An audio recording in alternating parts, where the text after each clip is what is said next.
सतपुड़ा की पहाड़ियों में बहती हुई ठंडी हवाओं के बीच अस्ताचलगामी सूरज की तिरछी रश्मियां अब भी थोड़ी सी ऊष्मा बिखेर रही थी। हवा में अभिवादन करते हुए सिरस, सागौन और महोगनी के पत्ते इन किरणों में सुनहरे से होकर आंखों को ठंडक प्रदान कर रहे थे।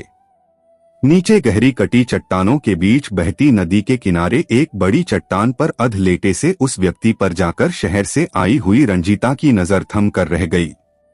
वह अत्यंत सुरीले कंठ से एक पहाड़ी गीत गुनगुना रहा था और साथ साथ चट्टान पर सफेद और लाल पत्थर के टुकड़ों से तथा पत्तों के हरे रंग से अत्यंत खूबसूरत चित्र बना रहा था।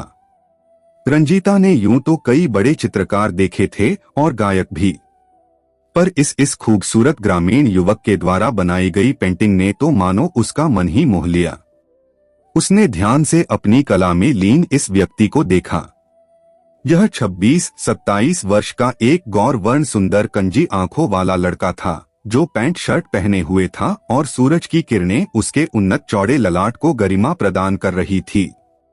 उसके मांसपेशियों भरे चौड़े कंधे और भुजदंडों पर उभरती मछलियां उसके पुरुषोचित आकार को और उभार रहे थे। होठों पर सजी मूछें उसके चेहरे को आकर्षक बना रही थी। उसकी सुंदरता देखकर रंजीता अभिभूत हो गई। रंजीता उसे देखकर आश्चर्यचकित रह गई। वह समझ नहीं पाई कि यह उस युवक का सौंदर्य था या खूबसूरत गायन का प्रभाव या कि फिर उसके द्वारा बनाई गई पेंटिंग। पर इतना निश्चित था कि रंजीता का दिल उस लड़के को देखकर प्यार में तेजी से धड़क उठा। रंजीता खुद भी बहुत खूबसूरत मध्यम ऊंचाई की एक सुंदर युवती थी, जो मुंबई की एक मल्टीनेशनल कंपनी में उच्च पद पर आसीन थी। वह पचमढ़ी के घने जंगलों को देखने के लिए अपनी कार से ट्रैकिंग पर निकली थी। इस रूप की रानी के युग तो न जाने कितने दीवाने थे। उसकी एक झलक देखने के लिए लोगों की आंखें अनायास ही ठहर जाती थीं। औरों को दीवाना बनाने वाली रंजीता खुद दीवानगी की हद में चट्टान से नीचे उतरने लगी। अचानक ही उसका पैर चट्टान से फिसल गया और वह चीखती हुई तेजी से 15 फीट नीचे उस चट्टान पर गिरने लगी, जहां वह युवक चित्रकारी कर रहा था। बिजली की तेजी से वह उठ खड़ा हुआ और उसने अपने दोनों बाजू फैला दिए। नीचे गिरती रंजीता के हाथ में एक पेड़ की टहनी आ गई। उसे पड़कर वह झूल गई। नीचे खड़े हुए युवक ने उसके पैरों के नीचे अपने बलिष्ठ कंधे लगाकर उसके पैरों को अपने हाथों से थाम लिया और बोला, मैडम, आत्महत्या करने के लिए यह जगह वैसे बहुत खूबसूरत है, पर आप जैसी सुंदरी को इस निर्जन स्थान पर मरना शोभा नहीं देता। पेड़ की डाली छोड़ दीजिए और धीरे से मेरे कंधों पर बैठ जाइए। मैं आपको इस तरह मरने नहीं दूंगा। रंजीता ने पेड़ की डाली से अपने दोनों हाथ छोड़ दिया और अनबैलेंस होकर उसे युवक के शरीर पर कुछ इस तरह झूल गई कि उसका शरीर उस युवक से बेल की तरह लिपट गया। उसके बाजू उस युवक की छाती के इर्द गिर्द लिपट कर रह गए। उसके नाजुक शरीर को अपनी बाहों में समेटकर उसने रंजीत को नीचे खड़ा कर दिया, पर इन चंद पलों में उन दोनों ने एक दूसरे के शरीर की मादकता और गर्मी को कुछ इस तरह महसूस किया जैसे युगों युगों से प्यासे मरुस्थलों को अचानक ही तेज बारिश ने सराबोर कर दिया हो। नीचे चट्टान पर खड़े होते हुए रंजीता ने उस युवक का धन्यवाद करते हुए कहा, मैं आत्महत्या करने नहीं कूदी थी। यह तो तुम्हारी पेंटिंग और तुम्हारे गाने का प्रभाव था कि मैं तुम्हें देखने के लिए इन सीधी खड़ी चट्टानों से नीचे उतरने लगी और अचानक ही नीचे आ गिरी। यदि मेरे हाथों में पेड़ की डाली नहीं आती तो शायद मैं आज मर ही जाती। उस युवक की ओर देखते हुए अपना हाथ आगे बढ़ाते हुए वह आगे बोली, बाय द वे, मेरा नाम रंजीता है और मैं पुणे की रहने वाली हूँ।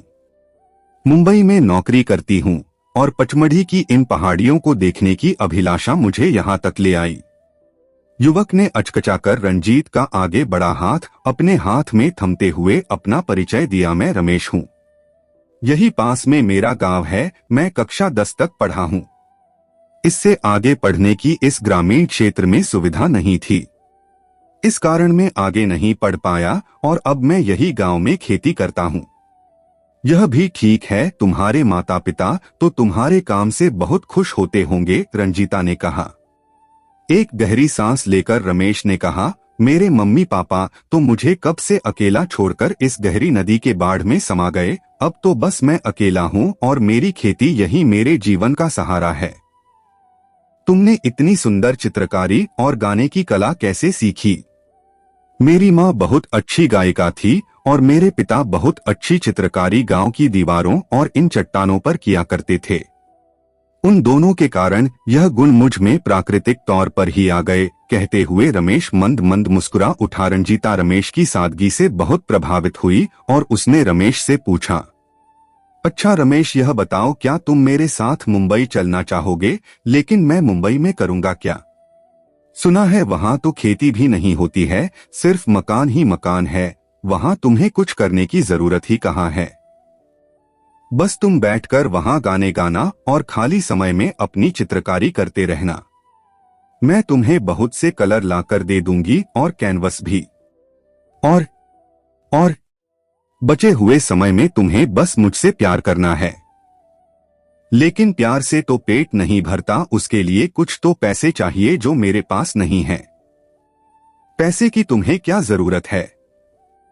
मैं तो हूं कमाने के लिए। मैं बहुत पैसे कमाती हूं। इस पैसे से हमारा घर अच्छे से चलने निकलेगा और यदि तुम कमाना ही चाहोगे तो तुम्हारी पेंटिंग्स काफी महंगे दामों में बिक जाएगी और तुम्हें मेरे सामने भी हाथ फैलाने के लिए आवश्यकता नहीं पड़ेगी। कहते हुए रंजीता ने एक बार फिर रमेश की बाह थाम ली। रमेश ने रंजीता की आंखों में देखा और अपने बाजू खोल दिए। रंजीता लता की तरह रमेश की बाहों में सिमट गई। रमेश और रंजीता वहां से मुंबई चले आए। रंजीता और रमेश एक दूसरे के प्यार में कुछ इस तरह खोज रहे कि 6 माह का समय यूं निकल गया जैसे कुछ ही दिन गुजरे हो। रमेश रंजीता के ऑफिस जाने के बाद अक्सर कैनवास पर चित्र बनाता रहता और प्यार के फिल्मी नगमे गुनगुनाता रहता। देर शाम को जैसे ही रंजीता ऑफिस से वापस घर आती, रमेश उसे अपनी बाहों में भर लेता। अब न रंजीता को किसी अन्य वस्तु की आवश्यकता थी और न ही रमेश को कोई अन्य आकांक्षा थी। वे दोनों एक दूसरे के परिपूरक बनकर रह गए थे। एक दिन रंजीता ऑफिस से समय पर घर नहीं आई। शाम रात में ढलने लगी। रमेश ने रंजीता को फोन भी लगाया पर रंजीता का फोन स्विच ऑफ आ रहा था। रमेश टैक्सी लेकर रंजीता के ऑफिस जा पहुंचा। ऑफिस का चौकीदार रमेश को पहचानता था। रमेश ने चौकीदार से पूछा, आज रंजीता घर वापस नहीं लौटी और उसका फोन भी स्विच ऑफ आ रहा है। वह कहां हो सकती है? चौकीदार ने कहा। रंजीता उसके साथ काम करने वाले लड़के अमित के साथ ऑफिस के बाद पिक्चर देखने के लिए चली गई थी और इसके बाद अक्सर वह अमित के फ्लैट पर ही रुकती है। अमित आपसे पहले रंजीत का बॉयफ्रेंड रहा है। वे दोनों एक दूसरे को बहुत प्यार करते थे, पर अब आपके आ जाने के बाद यह पहली बार है कि वह दोनों एक साथ घूमने गए हैं। अमित का घर कहाँ है?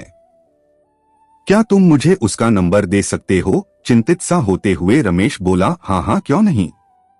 यह जो सामने वाली बहुमंजिला इमारत देख रहे हो ना, इसी इमारत में वह सामने का 15वें मंजिल का फ्लैट नंबर 1507 अमित का ही है। वह अकेला ही वहां रहता है। चिंतित सा रमेश तुरंत अमित के फ्लैट की ओर चल पड़ा। लिफ्ट से होकर वह अंतिम मंजिल पर स्थित उसके फ्लैट पर जा पहुंचा।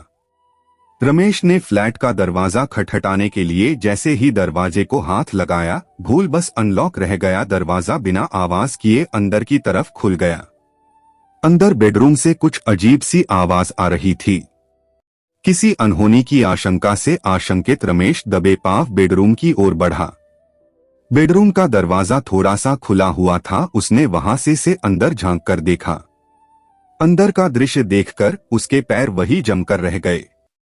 पूर्णतया नग्न अवस्था में अमित और रंजीता एक दूसरे के बाहों में गूंथे हुए प्यार के विभिन्न मुद्राओं में लीन थे। नीचे लेटी रंजीता के दोनों पैर अमित की कमर के चारों तरफ लिपटकर कठोर बंधन बनाए हुए थे। यह सब देखकर रमेश बिना कुछ कहे वापस रंजीता के फ्लैट पर चला आया। बैग उठाया और चुपचाप फ्लैट का दरवाजा बंद करके अपने गांव की ओर रवाना हो गया। दोस्तों, कहानी पसंद आई है तो वीडियो को लाइक करके चैनल को सब्सक्राइब कर देना दोस्तों।